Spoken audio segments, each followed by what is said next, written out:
집사님들 마무리해 주시고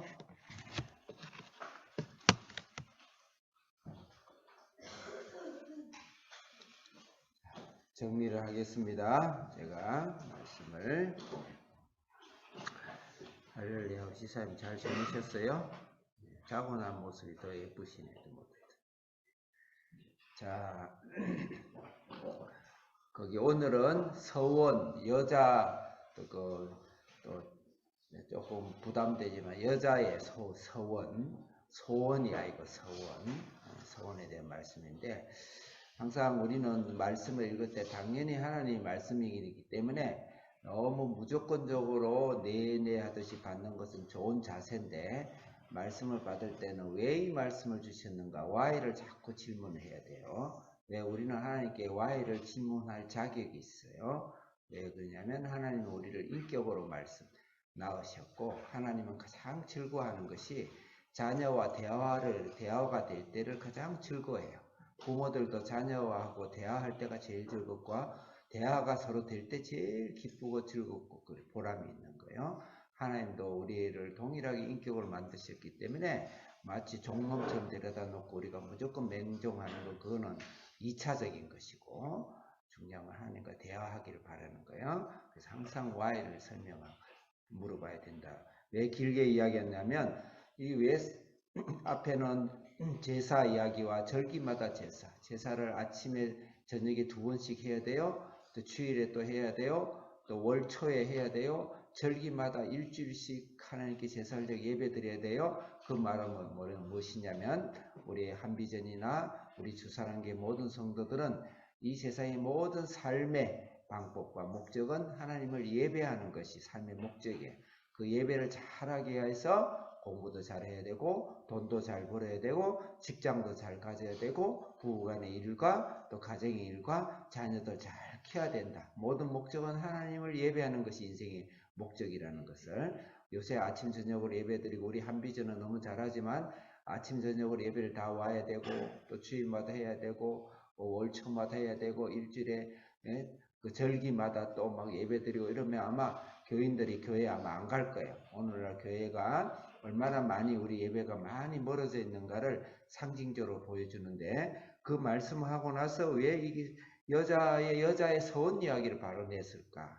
굉장히 궁금하죠. 그 뒤에는 또 전쟁을 했을 때 모든 사람을 모든 전쟁에 관계되면 다 불태우고 다 멸해라, 이런 이야기를 왜 뒤에 했을까? 그래서 가장 중요한 예배를 드리면서 아주 쉽게 우리가 일어날 수 있는 오해와 그 다음에 소외된 것에 대해서 하나님께서 구체적으로 말씀하신 거다. 그 정도 하고, 본문의 1절부터 2절은 남자의 서원과 서약에 대한 겁니다. 서원은 긍정적인 의로 하나님의 서원이고, 서약은 부정적인 일을 이행하는 것이 바로 서약입니다. 그러면 서원은 어쨌든 긍정과 부정으로 되어 있다. 시간이 없어서 내가 지금 말이 막 헷갈리기 시작하는데 천천히 하겠습니다. 3절부터 5절은 여자의 미혼 여자, 결혼하기 전에 미혼의 여자의 서원입니다. 그런 경우 결론적으로 부모의 동의가 있을 때는 반드시 지켜야 된다. 그렇지만 어린 나이니까 여자가 서원을 했는데 부모 동의가 없었다든지 없었으면 그것은 안 지켜도 된다, 이 말이에요.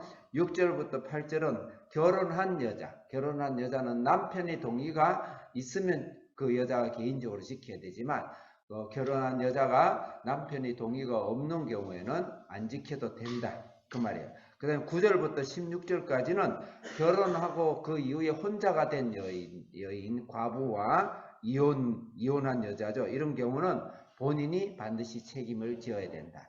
여기서 여자를 왜 이야기했는가? 이 말은 이 당시에 여자와 아이들은 특히 책임을 해야 되는, 아이는 말할 것도 없으니까 특히 여자는 사회적으로 굉장한 약자입니다.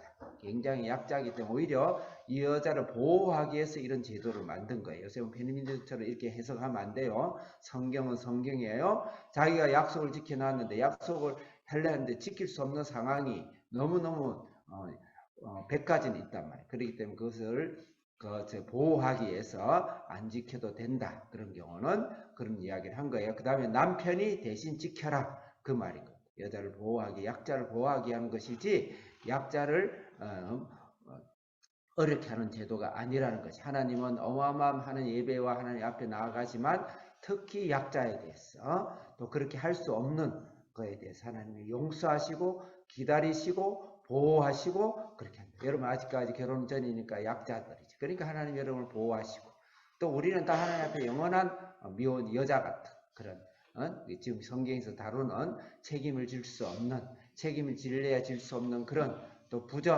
불완전한 그런 인간이 하나님께서는 끝까지 우리를 지키시고 보호하신다고 그렇게 봐야 돼요. 두 번째로는 위계 질서입니다. 이 세상은 어차피 질서가 있어요. 목사인 저도 담임 목사지만 사회 나가면 경찰관의 말을 믿어야 돼요. 지켜야 돼요. 20대 새파란 경찰관이라도 법으로서 나를 이야기하면 그게 순종해야 돼요. 그러듯이 이 질서라는 것은 하나님께 온 거기 때문에 이 땅에 살아가는 동안 사회적 약속에 의한 질서가 있는 거예요. 특히 부모에게 자녀는 순종해야 된다. 결혼을 했으면 남편에게 반드시 순종해야 된다. 그렇다고 남자 밑에 여자가 있는 건 아닙니다. 일의 역할의 분담인데 최종적으로 모든 것을 서로 운운하고 최종 결정은 남편이 하도록 해야 된다. 그런 이야기예요. 사회의 위계 질서에 대한 것. 결혼을 했으면 결혼 전에는 부모의 동의, 또 결혼했으면 남편을 존중하는 그런 사회적 질서에 대해서 이야기를 하고 있는 겁니다. 제5계명 부모에게 순종하라는 말과 관계가 있겠죠. 마지막으로 서원과 서약은 하나님과의 언약과의 관계입니다. 하나님은 우리에게 구원해 주겠다는 언약으로서 우리가 지금까지 하나님 아브라함을 부르시고 다윗을 부르시고 모세 십계명을 부르시고는 우리 예수님을 보내주셔서 너에게 하나님의 언약은 맹약이니까 반드시 지키죠. 반드시 지키겠다는 것이고 사람도 인격적인 존재이기 때문에 하나님께 인격적인 동의가 일어나야 하나님이 내 속에 들어오시는 거예요. 들어오시는 거고 모든 하나님의 계명은 본인들의 인격적 동의가 있어야 돼. 근데 인격적 동의를 할 수 없는 사회적인 약자에 대해서 그런 의미에서 여성에 대해서 이야기한 것입니다. 자, 결론 이야기하겠습니다. 우리는 하나님 우리를 사랑하셔서 우리와의 대화, 하나님 우리의 뜻을 존중하고 우리의 의견을 존중하고 우리의 의견을 너무 높이 사고 우리와 대화하고 말 한마디 하고 우리와 말벗이 되기 위해서 너무너무 원하시는 분이시다. 그런 데 있어서 여러 가지 약한 자들을 하나님이 기다리시고 도우신다. 이렇게 메시지를 받으시면 좋겠습니다. 하나님 아버지 감사합니다. 하나님 오늘도 위대한 우리 구원을 위해서 하나님 절대 불변한 예수님을 이 땅에 보내서 우리를 구원하신 하나님의 맹약과 언약이 있지만 우리가 하나님의 말씀을 따라가는데 연약하고 부족하지만 주님은 기다리시고 우리를 보호하시고 인도하시는 귀한 하나님 앞에 더 깊이 있게 나아가게 하여 주옵소서. 예수님의 이름으로 기도합니다. 아멘. 자, 바이바이. 집사님들 할렐루야. 오늘 하루 잘 사십시오.